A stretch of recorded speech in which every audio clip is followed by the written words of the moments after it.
સુરતમાં વાહન ચેકિંગમાં 9 કરોડનું સોનું ઝડપાયું। કારમાં કપડાની આડમાં લઈ જવાતું હતું ગોલ્ડ। સુરતમાં એક તરફ ઇન્ડોર સ્ટેડિયમ આજથી દાગીના માટેનું એક્ઝિબિશન શરૂ થયું છે, ત્યારે સુરતમાંથી બહાર સોનાનો જથ્થો લઈ જવામાં આવતો હતો, જેથી પોલીસે વાહન ચેકિંગ દરમિયાન શંકાના આધારે કારમાં તપાસ કરી, જેમાંથી અંદાજે 15 કિલો સોનાનો જથ્થો મળી આવ્યો, જેથી પોલીસે હાલ કાર સોનાના જથ્થા સાથે 2 આરોપીની ઝડપી લઈ આગળની કાર્યવાહી હાથ ધરી છે। સારોલી પોલીસે કરોડોના સોના સાથે 2ને ઝડપી પાડવામાં આવ્યા છે। કરોડોનું સોનું કોનું છે તે બાબતે યોગ્ય જવાબ અને ડોક્યુમેન્ટ ન મળતા પોલીસે સોનું કબજે કર્યું છે। સીમાડા ચેકપોસ્ટ પાસે વાહન ચેકિંગ દરમિયાન કરોડોના સોના સાથે 2 ઝડપાયા છે। 9 કરોડથી વધુની 15 કિલો જેટલું સોનું કબજે કર્યું છે। ઈસમો કારમાં કાપડની અંદર સોનું છુપાવી લઈ જતા હતા। હિરેન ભટ્ટી અને મંજી ધામેલિયા નામના બંનેની પોલીસે ધરપકડ કરી છે।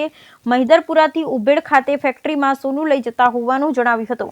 હાલ પોલીસે સોનાનો મુદ્દામાલ અને બંને આરોપીને ઝડપી પાડી કાયદેસરની કાર્યવાહી હાથ ધરી છે। Bureau report Sunil Ganjawala, Surat. Saroli police સ્ટેશનની ટીમને નાઇટ રાઉન્ડ દરમિયાન પેટ્રોલિંગમાં હતા એ દરમિયાન બાતમી હકીકત મળેલી કે એક સેલેરીઓ કારમાં અમુક ઈસમો પોતે સોનું સંતાડી અને જનાર છે।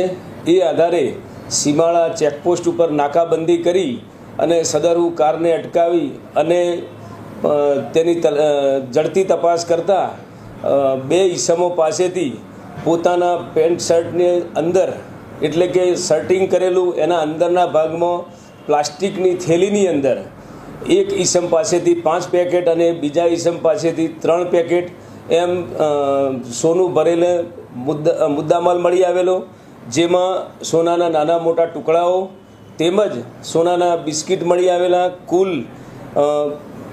5 અને 3 8 એમ 8 પેકેટો પ્લાસ્ટિકની થેલીમાં મળી આવેલા અને જેની વજન જોતા 14 કિલો અને 700 ગ્રામ, જેની કિંમત 8,57,96,282 તેમજ બંને આરોપી પાસેથી 2 મોબાઈલ તથા સેલેરીઓ કાર જપ્ત કરવામાં આવેલ છે।